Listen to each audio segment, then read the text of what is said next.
Et aujourd'hui, j'ai le plaisir pour la revue des revues, comme pour toutes les revues des revues d'ailleurs, d'accueillir David Reinhardt en studio. David, bonjour. Bonjour Lise. Alors, vous voulez nous parler du dernier ouvrage de Chibolette, Actualité de Freud. Tout le monde aujourd'hui connaît désormais Chibolette, mais pour la forme, pourriez-vous nous faire rapidement et de nouveau une présentation de cette association et de la personne qui la dirige? Oui, Chibolette, c'est d'abord un homme qu'on connaît bien ici à Radio J. Oui, c'est Michel Volkovitch, professeur Volkovitch, président de l'association international interuniversitaire Chibolette Actualité de Freud.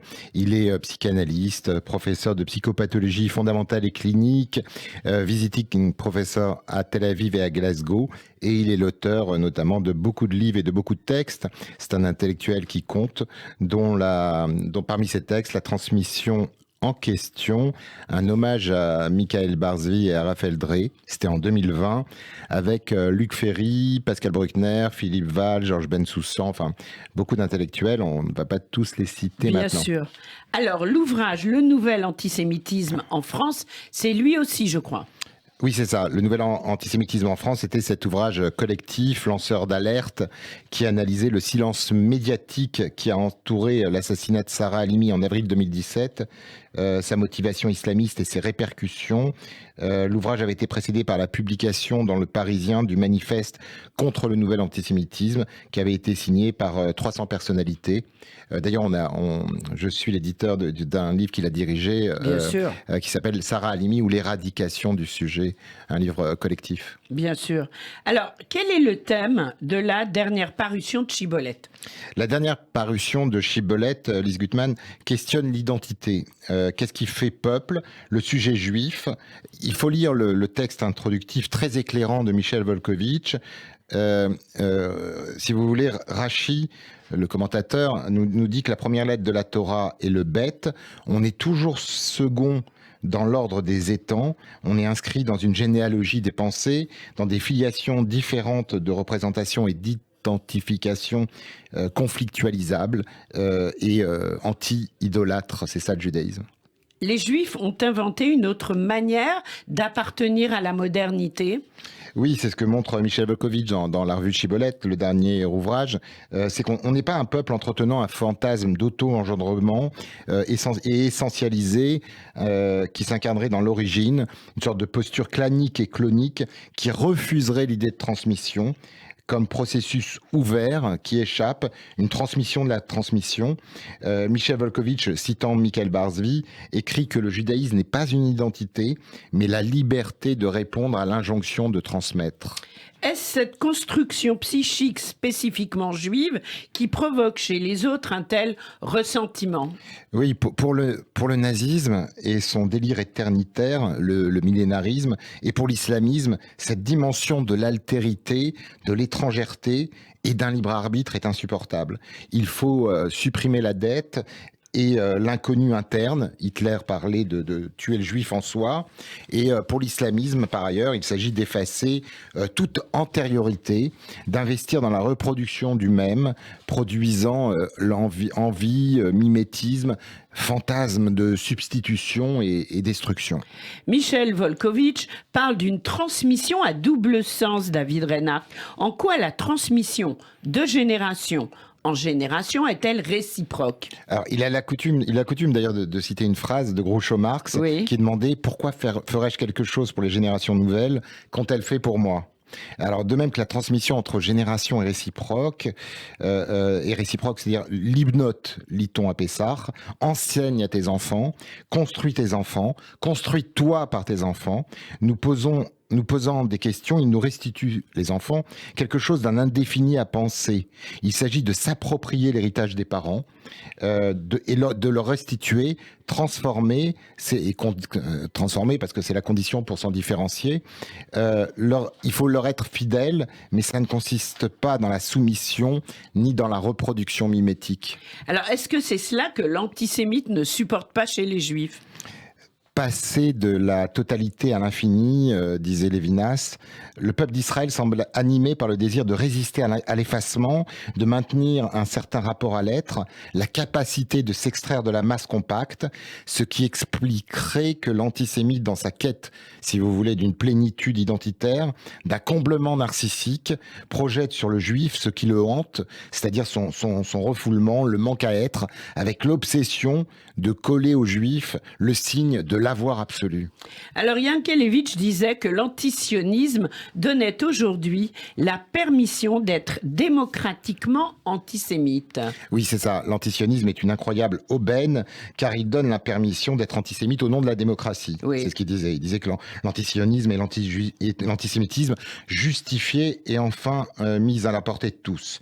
Dans le dernier ouvrage de Chibolette, on peut lire le débat Pascal Bruckner, Prazan, Volkovitch, autour notamment de cette théorie exportée des États-Unis qui consiste à remplacer la lutte des classes par la lutte des races. Il y a maintenant l'antisionisme, si vous voulez, qui est le cachex de l'antisémitisme. Et ce qui est complètement délirant, c'est qu'aujourd'hui, il y a un antiracisme qui est devenu le cachex du racisme. C'est-à-dire ? Eh bien, Pascal Bruckner nous montre que c'est substitué à l'antiracisme universaliste un antiracisme ethnique et confessionnel. Pour l'extrême gauche, l'homme blanc et la femme blanche sont, qu'ils le veuillent ou non, propagateurs du racisme, parce que le racisme sourd de l'épiderme du blanc, comme la fumée sourd du cratère, la cible, c'est l'homme blanc. Mais alors du coup, est-ce que les juifs sont blancs ? Alors c'est une question difficile, mais oui, les Juifs sont devenus blancs pour deux raisons. Premièrement, parce que la création de l'État d'Israël a en quelque sorte reconduit le péché originel de l'Occident, c'est-à-dire le colonialisme et l'impérialisme. Les Juifs qui font allégeance à l'État d'Israël, si vous voulez, Lise, se replacent dans la lignée de cette malédiction. Oui, on va préciser que être blanc, c'est pas une question de couleur bien sûr. Dans ce domaine. Voilà, on est bien d'accord. Et deuxièmement, alors, en s'enrichissant, en accédant à la classe moyenne, voire supérieure, ils sont devenus blancs, donc blancs, voilà, c'est ça. Entre guillemets, on va dire. Voilà, ils ont blanchi et le rôle d'outsider est désormais rempli par les musulmans dans la société française, nous dit Pascal Bruckner. Alors, qu'est-ce que cela implique selon Pascal Bruckner ? Alors, pour l'extrême droite antisémite, les juifs sont des faux blancs, parce qu'en réalité, ils déguisent leur véritable identité sous une apparence de clarté de peau. Et pour l'ultra-gauche, pour Mélenchon, les Juifs sont de vrais blancs et ils arguent de leur souffrance passée pour masquer qu'ils sont des oppresseurs et qu'ils ont opprimé les Noirs, notamment en participant à l'esclavage. Les Juifs sont donc devenus suspects aux yeux des antiracistes. Eh bien, Pascal Bruckner s'étonne dans le dernier numéro de Chibolette à quel point les antiracistes, c'est absolument délirant, retrouvent spontanément le vocabulaire du national-socialisme. Par exemple ?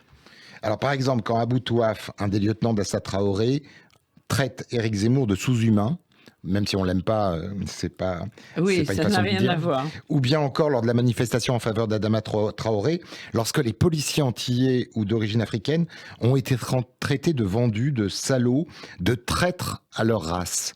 Or, traître à la race, c'est la rhétorique du national-socialisme.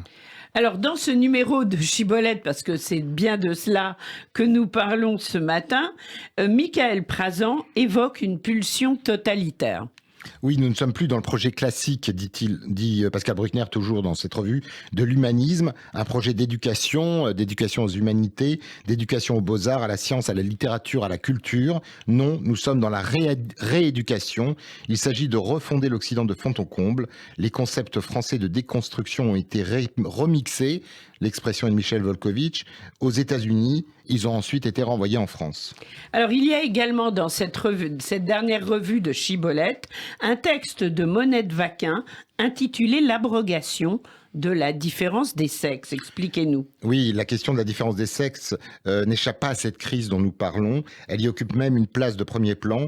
Le nihilisme caractérise également la théorie du genre qui est bâtie sur l'hypothèse d'un genre neutre, c'est-à-dire inexistant, précédant le masculin et le féminin. Et en ligne de mire, il y a écrit Frédéric Ancel, toujours dans cette revue de Chibolette, La Nation. La Nation, oui, dans un très beau texte assez personnel, le géopolitologue montre que la nation française et la République sont visées au cœur par l'extrême gauche et certains militants écologistes. La nation française serait finalement co-responsable du terrorisme, et c'est elle qui aurait enfanté un monstre à force de comportements islamophobes ou ultralibéraux. Il y a une complaisance vis-à-vis de l'islam radical, dit-il dans Chibolette, qui de fait met en évidence une alliance objective de crimes contre l'humanité. Alors face au nihilisme, il reste quand même la garantie d'une promesse, David Reinhardt. Oui, face à ce que Shmuel Trigano nomme dans la revue le brouhaha ambiant du postmodernisme, il y a en effet toujours la garantie d'une promesse.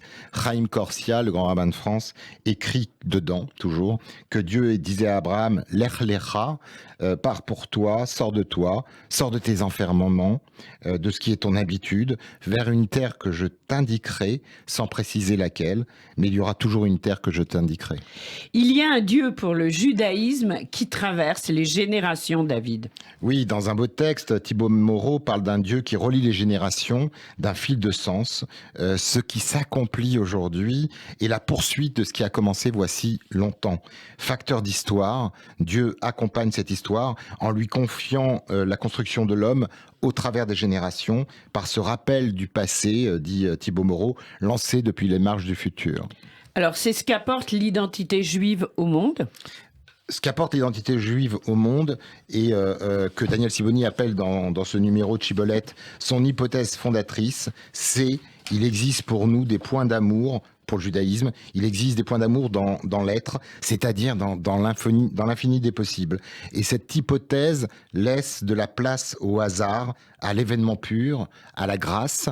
Et c'est cela, cette distinction que fait le judaïsme dans les infinis du possible, que chercherait à démentir les deux autres monothéismes.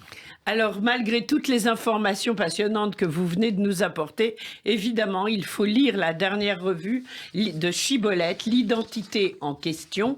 Qu'est-ce qui fait peuple ? Le sujet juif, sous la direction de Michel Gad-Volkovitch, est paru aux éditions InPress. Voilà. Merci beaucoup, David Reinhardt, pour tout cela. Merci, Lise Et Wittmann. on vous retrouve très prochainement sur Radio J pour une nouvelle revue des revues. Merci. Au revoir.